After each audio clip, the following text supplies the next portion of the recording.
इस बीच भारत के लिए अमेरिका से टैरिफ के बाद एक और मुसीबत आ सकती है। अमेरिका ने H-1B वीज़ा में बड़े बदलाव के संकेत दिए हैं और ऐसा होने पर अमेरिका में काम कर रहे भारत के IT प्रोफेशनल्स के लिए मुश्किल आ सकती है। अमेरिका के कॉमर्स सचिव ने कहा कि ट्रंप प्रशासन H-1B वीज़ा को बदलने जा रहा है।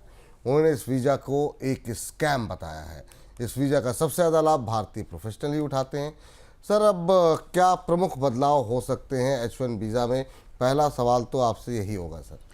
H-1B वीज़ा सहित जो ग्रीन कार्ड की पॉलिसी है उस सब में बड़े बदलाव के संकेत दिए हैं अमेरिका की सरकार ने, और वो बदलाव भारत को प्रत्यक्ष रूप से सबसे ज़्यादा प्रभावित करने वाले हैं। जैसे कि अगर आप ये पूरी टेबल आपके सामने से समझें और देखें कि इसका असर क्या हो सकता है। H-1B वीज़ा को वेज आधारित कर दिया, वेतन के आधार पर कर दिया है। जो सबसे ज़्यादा स्किल्ड हैं उनको ही अब इसमें नौकरी मिल सकेगी। लॉटरी खत्म हो चुकी है। तो जो मिड लेवल की IT कंपनियां हैं जो अमेरिका से काम करती थी वो बिल्कुल बाहर हो गई। उन्हें H-1B वीज़ा में अब भारतीयों को हायर करने की छूट नहीं मिलेगी। तो अमेरिका बहुत स्ट्रेटेजिकली जो बहुत हाईली स्किल्ड अंतर्राष्ट्रीय लेबर फोर्स है उसे आकर्षित करने की कोशिश कर रहा है। ग्रीन कार्ड की जगह गोल्ड कार्ड आ गया है। ग्रीन कार्ड लगभग खत्म करने की स्थिति बन रही है। तो जो धनी और बड़े निवेशक हैं उनको राहत मिलेगी। करीब करीब उच्च आय वाले लोगों को इसका फ़ायदा मिलेगा, लेकिन बैकलॉग थोड़ा सा कम होगा। दूसरा ये कि जो बैकलॉग कोटा है 7 से 15% है, उसकी प्रीमियम प्रोसेसिंग की जाएगी। 10 लाख भारतीयों को करीब करीब फ़ायदा होगा। इसके अलावा भारतीय स्कूलों पर, भारतीय छात्रों पर सख्ती बढ़ाई जा रही है। तो भारत के लिए अमेरिका अब उतना वेलकमिंग देश नहीं बचा भारतीय छात्रों और नौकरी करने वालों के लिए।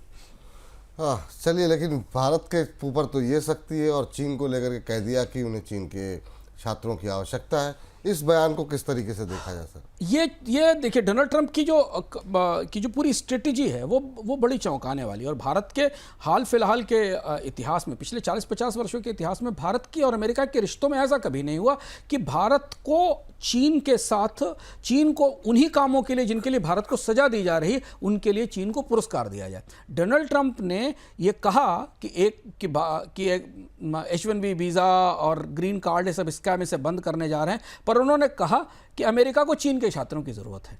चीन के छात्रों को अमेरिकी यूनिवर्सिटीज़ में पढ़ते रहना चाहिए। अब आपको याद होगा कि जब पहली व्यापार वार्ता हुई थी टैरिफ के बाद, जब 100% टैरिफ लगाए गए थे, उसमें जो चीन ने शर्त रखी थी अमेरिका में, वो उसमें पहली शर्त थी कि चीन के नागरिकों का, चीन के छात्रों के वीज़ा उधार किए जाएं, उनके वीज़ा ना रोके जाएं। क्योंकि पहले राउंड में चीन के छात्रों को भी भारत के छात्रों के साथ यूनिवर्सिटीज़ से निकालने की और बाकी चीज़ों की तैयारी चल रही थी। तो डोनाल्ड ट्रंप चीन की ज़रूरत को बार बार महसूस करा रहे हैं कि उन्हें चीन की ज़्यादा ज़रूरत है, भारत की नहीं, और ये बयान उसी संदर्भ में आया दिखता है। जी।